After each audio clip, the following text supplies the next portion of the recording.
Les 4 frères habiles. Il y avait une fois un pauvre homme qui avait 4 fils. Quand ceux-ci furent grands, il leur dit « Mes chers enfants, il vous faut quitter la maison pour vous lancer dans le monde, car je n'ai rien à vous donner. Partez donc, apprenez un métier et cherchez à faire votre chemin. » Les 4 frères prirent leur bâton de voyage, dirent adieu à leur père et sortirent de la ville. Quand ils eurent marché quelque temps, ils arrivèrent au croisement de 2 routes, formant 4 chemins opposés. « C'est ici qu'il nous faut nous séparer, » dit l'aîné des frères. « Mais avant d'aller tenter la fortune, chacun de notre côté, permettons de nous retrouver tous ici dans 4 ans, à pareil jour et à pareille heure. » Ce serment échangé solennellement, chacun des 4 frères prit une des 4 routes. Or, l'aîné ne tarda pas à rencontrer un homme qui lui demanda où il allait. « Je vais où je ne sais. Apprendre je ne sais quel métier, » répondit-il.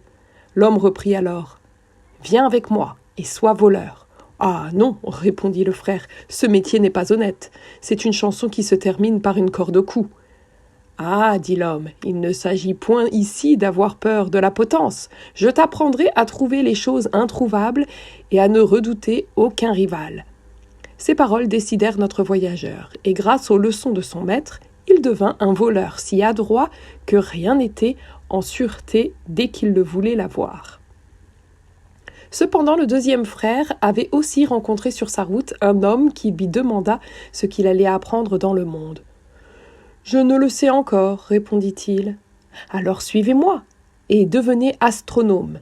Il n'y a pas de métier au-dessus de celui-là, plus rien de caché pour l'œil qui lit dans le ciel. » Ces belles promesses séduisirent notre jeune homme, qui devint bientôt un astronome si habile que lorsqu'il eut terminé son apprentissage, son maître lui donna une lunette et lui dit « Avec cela, tu peux voir tout ce qui se passe sur la terre et dans le ciel. » Le 3e frère reçut les leçons d'un chasseur consommé et l'instruisit de tous les secrets de son art.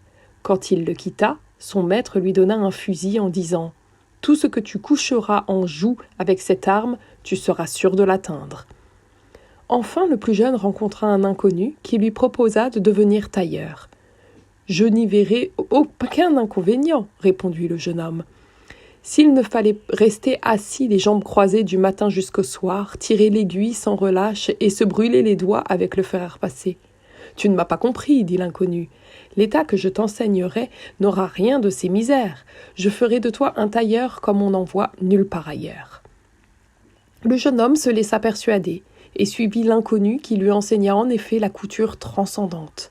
Lorsqu'ils se séparèrent, son maître lui donna une aiguille en lui disant « Avec ceci, tu pourras rattacher ensemble tous les morceaux que tu voudras, fussent-ils fragiles comme un œuf ou durs comme de l'acier, et ton ouvrage sera si net qu'on n'en découvrira pas la moindre trace. » Quand les 4 années furent écoulées, les 4 frères se rencontrèrent au jour et à l'heure convenus au croisement des 2 routes. Après s'être tendrement embrassés, ils se rendirent ensemble à la maison de leur père. Ils lui racontèrent leurs aventures et comment ils avaient appris leur métier. En s'entretenant de la sorte, ils s'étaient assis en face de la maison sous l'ombrage d'un grand arbre. « Or ça, dit le père, je veux vous mettre à l'épreuve et juger de ce que vous savez faire. » En même temps, il leva les yeux et dit au second de ses fils « Là-haut, au sommet de cet arbre, entre 2 branches, se cache un nid de pinsons. Dis-moi combien d'œufs s'y trouvent. » L'astronome prit sa lunette, regarda vers la cime de l'arbre et dit « Il y en a 5. » Le père s'adressant alors à l'aîné « Toi, reprit-il, va nous chercher ces œufs sans que la mère pinson qui les couve ne s'en aperçoive. » L'habile voleur grimpa sur l'arbre et déroba sous le ventre de l'oiseau, sans l'éveiller, les 5 œufs qu'il apporta à son père. Celui-ci les prit, en posa un à chaque coin de la table et le 5e au milieu. Après quoi, il dit au 3e fils « Tu vas me les couper en 2, tous les 5, d'un même coup de fusil. » Le chasseur plaça son arme contre son épaule et d'un seul coup, ainsi que le désirait son père, il fit des 5 œufs 10 parties égales. À son tour maintenant, continua le vieillard, en se tournant vers son plus jeune fils, recoue ensemble ses œufs de telle sorte que les petits qui s'y trouvent à moitié éclos n'aient aucun dommage. Le tailleur prit son aiguille et fit ce qui lui était commandé. Quand ce travail fut achevé, le voleur dut encore aller replacer les œufs sous le ventre de la mère. Celle-ci continua de les couver sans se douter de rien, et quelques jours après, elle vit éclore ses petits qui avaient au cou une toute petite tache rouge. C'était la place où le chasseur avait partagé les œufs et où le tailleur les avait recousus. « Mes enfants, dit alors le vieillard, je vois que vous avez bien employé votre temps et que chacun de vous connaît au fond son métier. Il m'est impossible de décider qui de vous quatre est le plus habile. Puissiez-vous seulement trouver bientôt l'occasion de vous faire connaître et puisse l'aîné d'entre vous employer honnêtement son adresse. » Peu de temps après, le bruit courut que la fille du roi avait été enlevée par un dragon. Le roi en avait perdu le repos et il fit savoir que celui qui ramènerait sa fille deviendrait son gendre. Les 4 frères se dirent entre eux « Voilà une belle occasion pour nous !» et ils firent le projet de rendre la liberté à la fille du roi.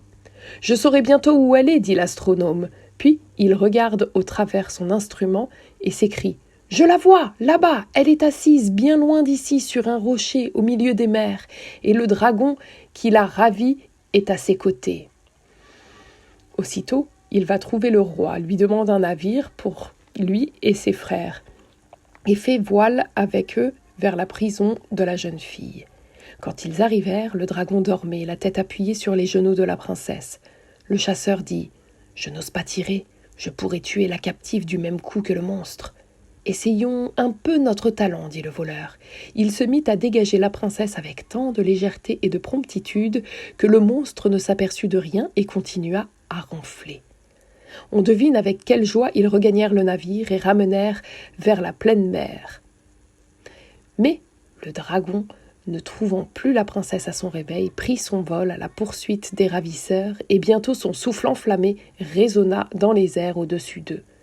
Par bonheur, au moment où il allait fendre le navire, le chasseur le couche en joue et lui envoie au milieu du cœur une balle qui le fait tomber mort sur le pont du bateau.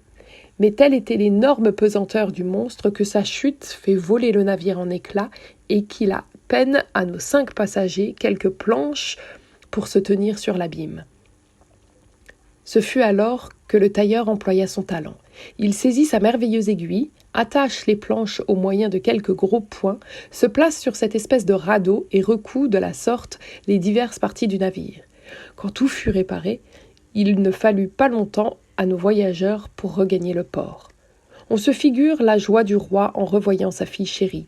Fidèle à sa parole, il dit aux 4 frères « L'un de vous doit épouser la princesse, c'est à vous de décider lequel il y a le plus de droits. » Alors un vif débat s'engage entre les 4 frères. L'astronome dit « Si je n'avais pas vu où était la jeune fille, tous vos talents n'auraient servi de rien. C'est donc à moi qu'elle doit appartenir. » Le voleur reprend « Que nous aurait apporté ta lorgnette si je n'avais pas enlevé la princesse de dessous la tête du dragon? C'est donc à moi de l'épouser. » Le chasseur à son tour « Vous auriez été tous, et la princesse avec vous, mis en pièces par le monstre si mon fusil ne vous eût sauvé de la mort. C'est donc à moi d'être son mari. » Enfin le tailleur. « Et si mon aiguille enchantée n'eût pas recousu ensemble les 1000 morceaux du navire, n'auriez-vous pas été tous noyés misérablement? C'est donc à moi que revient la princesse. » Après ce début, le roi reprit la parole. « Vous avez tous en effet les mêmes droits, c'est incontestable, dit-il. Mais comme ma fille ne peut pas avoir 4 maris, elle n'épousera aucun de vous. Je vais seulement, pour vous récompenser, donner à chacun de vous une part de mon royaume. » Ce jugement plut d'abord aux 4 frères qui se dirent « Un profit assuré vaut bien mieux que toutes nos querelles pour un profit incertain. » Le roi remit donc à chacun une portion de ses états et ils vécurent assez longtemps avec leur père dans la richesse et le bonheur.